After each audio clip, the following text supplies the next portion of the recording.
Dans cette troisième session, nous allons terminer l'étude des données techniques par la description des processus de fabrication que l'on nomme gamme. L'élaboration d'un produit implique l'utilisation de ressources, machines, main-d'œuvre et autres moyens qu'il nous faut préalablement décrire. La description des ressources et des gammes est nécessaire pour de nombreuses fonctions de l'ERP que nous étudierons. Planification des ordres de fabrication et calcul des charges, lancement et ordonnancement des ordres de fabrication, suivi de l'activité de production et aussi calcul des coûts de revient. Leur précision est donc fondamentale. Une gamme de fabrication décrit le process d'élaboration d'un produit fabriqué à partir de ses composants directs. C'est tout le savoir-faire industriel de l'entreprise. Ce process comprend souvent plusieurs étapes successives que l'on nomme phases. Typiquement, une gamme comporte de 1 à plus de 20 phases. Et pour chacune des phases, on spécifie les moyens de production mis en œuvre et les temps nécessaires à la réalisation du produit. À quoi servent les gammes? Les gammes sont à la base de nombreuses fonctions. Calcul des charges de travail. Connaissant les quantités à traiter et les temps unitaires, on en déduit le nombre total d'heures requis. Suivi de l'avancement des fabrications, on enregistre les quantités fabriquées étape par étape. Mesure des performances. Les temps dits alloués enregistrés dans les phases sont des temps dits standards ou normaux. On comparera les temps effectivement passés par rapport à ces standards. Calcul des coûts de revient. Les ressources ont un coût, amortissement pour les machines, salaire pour les opérateurs, etc. Le coût de transformation sera égal au temps requis multiplié par les taux horaires des ressources mises en œuvre. Comme nous l'avons dit précédemment, une phase de gamme mobilise des ressources. Pour pouvoir créer une gamme, il faut préciser pour chaque phase les ressources nécessaires. Les ressources sont décrites dans ce que l'on nomme, dans le jargon des ERP, des postes de charge. On devra enfin préciser pour chaque article quel est son processus d'élaboration en établissant un lien entre l'article et sa gamme. Qu'est-ce qu'un poste de charge? On peut définir comme poste de charge une machine particulière, une ligne de fabrication ou d'assemblage, un groupe de plusieurs machines pouvant réaliser les mêmes opérations, un ou plusieurs postes de travail manuels. Chaque usine a des moyens différents. Ce qui intéressera particulièrement les gestionnaires, c'est la capacité d'un poste de charge, c'est-à-dire le nombre d'heures de travail qu'il peut réaliser. Cette capacité est définie par son calendrier d'activité qui précise jour par jour les horaires de travail. Dans le logiciel, les postes de charge peuvent être de 3 types. Le poste à capacité finie. Il comporte une ou plusieurs machines qui peuvent réaliser les mêmes opérations. On pourra enregistrer chacune des machines. Le poste de charge regroupant plusieurs postes de travail, par exemple pour des opérations de montage, qui ne sont pas décrits individuellement. Le poste de charge à capacité dite infinie. C'est un poste dont on ne veut pas suivre les charges. Ce sera par exemple une zone d'attente pour que les articles sèchent après traitement. Notons que le type de poste de charge n'est pas modifiable une fois qu'il a été créé. Pour entrer les postes de charge, appelez le menu technique et sélectionnez l'option Gestion des postes de charge. Entrez le code du poste puis son libellé. Sélectionnez le type dans la liste déroulante. Ici, tous les postes sont de type F, capacité finie. Dans cet exercice, tous les postes relèvent du calendrier standard de l'usine. Validez votre saisie en cliquant sur OK. Le poste apparaît dans la liste de gauche. Cliquez sur le bouton Machine pour introduire chacune des machines du poste. Sur la page de gestion des machines, entrez le code de la machine puis son libellé. Validez par le bouton OK. La machine apparaît dans la liste de gauche. Répétez cette manipulation pour les autres machines du poste. Cliquez sur le bouton Retour pour revenir sur la page du poste de charge. Vous y trouverez la liste des machines qui ont été saisies. Procédez de même pour les autres postes de charge.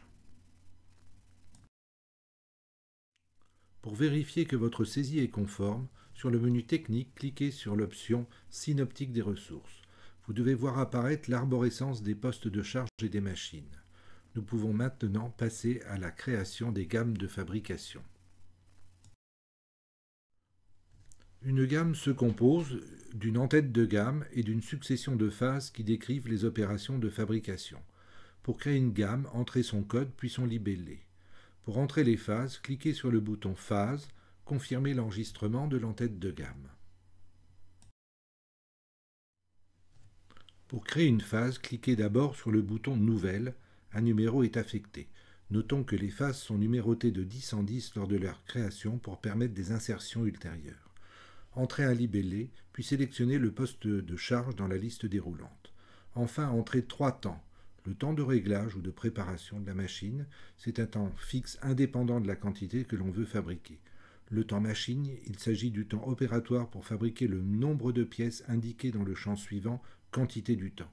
Le temps de transfert qui représente un temps de manutention pour porter les pièces au poste de charge suivant ou au magasin de stockage. Validé par le bouton OK.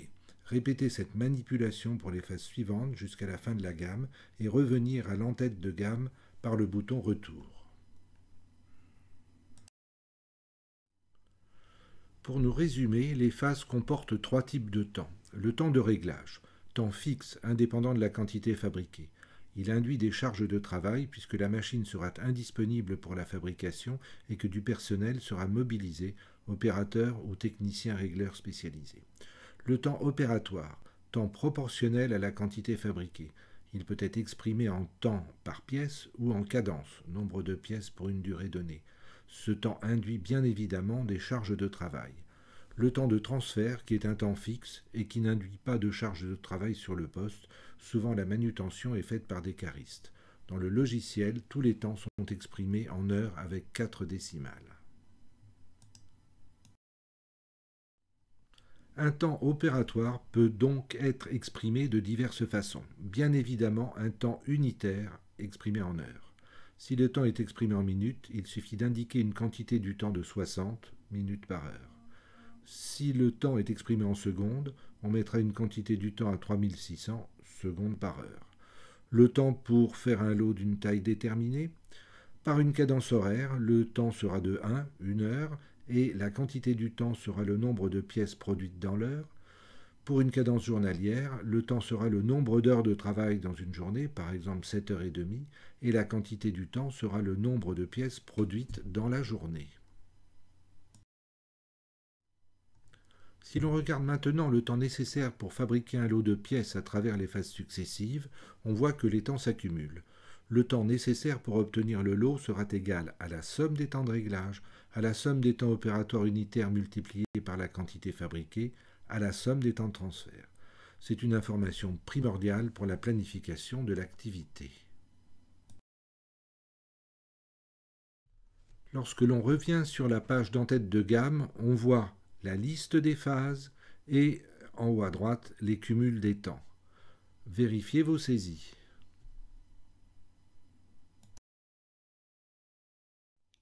Pour chaque article fabriqué, il faut spécifier comment il est élaboré en sélectionnant dans les gammes précédemment enregistrées sa gamme de fabrication. Cela se fait sur la page de gestion des articles que l'on atteint par le menu technique ou par l'icône article de la barre d'icônes. Sur la page de gestion des articles, on vous recommande de sélectionner dans la liste déroulante de la barre de boutons le type fabriqué. Dans la liste de gauche, cliquez sur l'article. Cliquez sur le bouton « Ajouter une gamme » du panneau inférieur. Sélectionnez la gamme de l'article dans la liste qui apparaît et cliquez sur le bouton « Ajouter ». La gamme est reportée dans la liste des gammes de l'article. Cochez la case « Lancement » pour spécifier que c'est cette gamme que l'on utilisera pour la fabrication. Validé par le bouton « OK » du panneau inférieur. Répétez cette procédure pour tous les articles fabriqués. Notons que plusieurs articles peuvent être fabriqués selon la même gamme si leur process de fabrication est identique. Par exemple, un article disponible en 2 couleurs aura la même gamme, mais bien évidemment des nomenclatures différentes. On ne décrit donc pas nécessairement une gamme par article. Pour faire la synthèse de votre travail sur les données techniques, appelez par le menu technique la page de gestion des nomenclatures. Sélectionnez l'article puis le bouton graphe. Sur la page graphe de la nomenclature, cliquez sur le bouton ressources. Ce graphe reprend la nomenclature de l'article ainsi que les gammes et les fournisseurs associés. Vérifiez que votre travail de saisie est complet.